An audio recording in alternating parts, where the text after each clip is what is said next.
at the Milken Global Conference, and we're so excited to be sitting with Alexander Schey, who is the CEO and co-founder of Vantage Power. Alex, thank you so much for being with us today. Thank you for having me. Tell us a little bit about Vantage Power. So we're a 5-year-old company, about 30 people, and we've designed a new type of hybrid powertrain that retrofits into existing heavy-duty vehicles, initially buses. So you've got buses that last 15, 20 years, and you can't just throw them away and buy new hybrid or electric vehicles to cut down your emissions and fuel consumption. We offer the most affordable way for bus operators to reduce their fuel consumption and emissions without having to buy expensive new vehicles. So since we're at the global conference, what is the global impact that that has for us?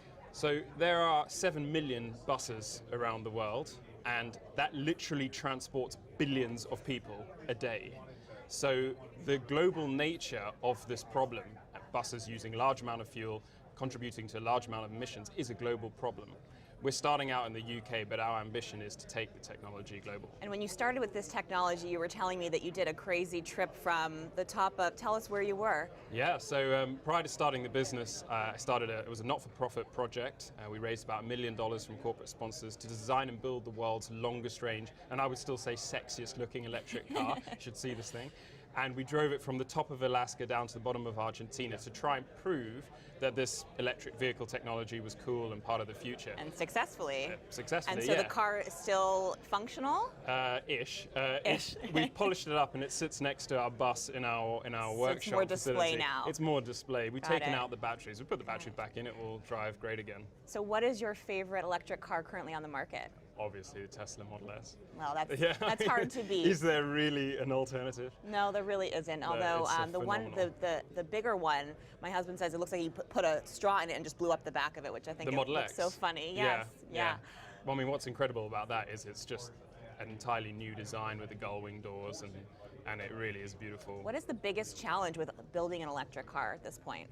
I think at the current time, the cost of the battery packs, although that's coming down massively, I think there's still a big challenge with public perception, and it's not really an economic argument for somebody to buy an electric car over a normal car. It's different in the commercial vehicle world because price point is a very different Right, and situation. gas prices are always fluctuating, and It's to all have of that. Plus yeah. the vehicles are running 24 hours a day. Right. You know, you drive your car, 3-4 hours a day, so If I'm lucky. I mean, we are in LA, so well, sometimes exactly. a little longer than that.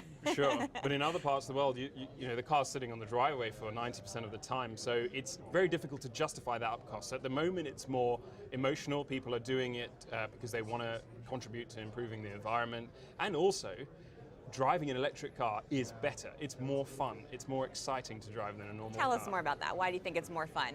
Well, from a technical point of view, I mean, you have 100% torque, so you can have incredible acceleration. 0 to 60 in... Well, Tesla's sub 3 seconds. Wow, that's so amazing. You can't get that unless you're spending hundreds of thousands of dollars on a very expensive supercar. Right. So you can get supercar level performance from a vehicle that's much less expensive.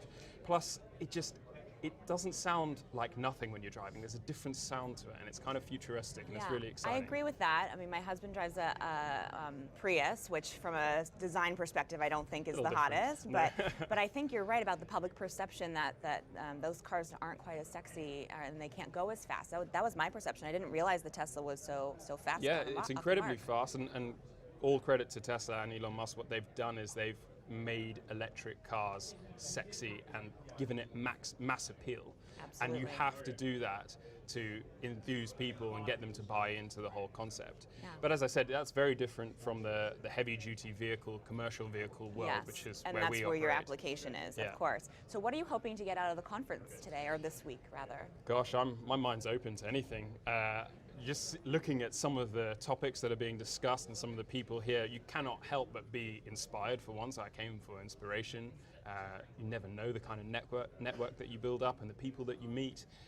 Already just triggered so many ideas and potential collaborations. Give us one idea. What's one idea that you are so excited to go back to London and implement? Well, so this is an idea actually I've had for probably the last 10 years, and it has nothing to do with transportation, but a lot to do with energy and the security of water supply. So I've long held a concept in my mind of mass industrializing the desalination of water from solar power and generating electricity at the same time, and bringing that to areas like sub-Saharan Africa, where there is very low level economy. It needs to be built up from the basics, and one of those basics are things like water and therefore security of food supply. And so I've always had this in my mind: how are you going to do this? How are you going to literally provide water for hundreds of millions of people, and the complexities around that? And I was in a session literally half an hour ago, and I was sitting next to a water lawyer. I'd never met Life's a all water about lawyer timing, before. right? Exactly. So I just get talking to him, and then he suddenly tells me about some of the huge challenges the US is facing in terms of water. California, particularly, currently in drought. You know, you have the Colorado River that doesn't even reach the sea anymore because of huge amounts of water taken out from irrigation. And obviously, he's got an entirely different perspective and a much more experienced perspective than I would have on this idea. So we just got chatting. It starts with the passion, though, and it sounds like you have so much passion for bettering the world. I mean, going electric, this new project that you're talking to us a little bit about, where did that come from? What was the foundation of your need to give back in this way? I have no idea. I just want to do something massive. That impacts the world things on massive. A global level. Yeah, and that is really a force for change for good. Like, you don't need to have a balance of right and wrong in your mind to know that giving people that don't have water is going to be a good thing. Yeah, might be a good thing. It's like there is no, you don't need to justify it in any way. That is going to be a good thing. That's going to change hundreds of millions of people's lives. Just do it. How did you get into being an entrepreneur? So I was studying at university in mechanical engineering, and I came up with the idea to do this electric car project down the Pan American Highway. So I actually dropped out of university to do that with the intention of going back to university, which I never did. And you found your path. You didn't need to follow the education. So I got one degree. Yeah. But it's not. I wouldn't say it's enough. I'd love to go back to uni and learn more someday. Sure. But I thought, I can't go back right now. There's just too many other opportunities. And I wanted to follow where this whole electric car thing could take me, and that ultimately morphed into the concept of hybrid retrofit systems for buses and heavy-duty vehicles. Why corporate, commercial rather than more commercial? Well, it started out as we were literally two guys in a house and with no money to start a business. So sounds like every good startup, right? Yeah, and so we thought, can we come up with something that the automotive industry is going to take us seriously with? And we kind of thought, no, not the mass automotive industry. We needed a niche that was more needing of this kind of technology, and one that was more approachable by two young guys. And that ultimately turned out to be the commercial vehicle industry. And we looked at the market dynamics around the bus industry, and it just slapped us in the face. Like, this is an industry that needs this technology. Even forget about from an environmental point of view, just from an economic point of view. They need a way to reduce their fuel consumption. Our system halves the fuel consumption. That's incredible. That's like, in dollar terms, that's the equivalent of saving $25,000 per vehicle per year. And some of these companies own thousands of vehicles. I am sure they were happy to take meetings with you in that conversation. So yeah, it's definitely, when we say you can save that amount of money, then you get the meetings. Absolutely. What was the biggest win when you were just starting out into this world? Well, I would say our biggest one we came up with the idea, and then literally through the most lucky set of circumstances, I end up sitting in the office of the chairman of the UK's largest bus dealer. I didn't know I was going to be there that day. I was in like a leather jacket, ripped jeans. Very lucky guy. You seem to sit next to anyone that you need to talk to. Yeah, that's amazing. I guess you make your own luck to some extent. This is true. You seize the opportunity. And I seized the opportunity to go to this random bus company with a friend of mine that day. And we'd only just come up with the idea. And the chairman said, "Who the hell are you?" Didn't have prototypes or anything. No, it was literally an idea. Back of the envelope type calculations. A bit more than back of the envelope type calculations. And I explained the idea, and the guy said, "Look, here's a bus. I'll give you a bus.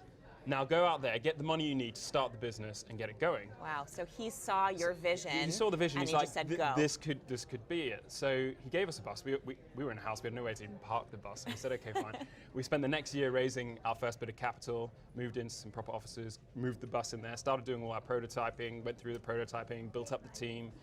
And now, a couple of months ago, we got our first revenue and first customers. Amazing. Well, this is only a market that is expanding. So what is next? Is it just continuing to evolve the machine that you've built? What is next for your company? So that's partly that. So we need to expand our manufacturing. We need to expand our reach and get some serious sales, tens of millions of dollars worth, pounds worth under our belt.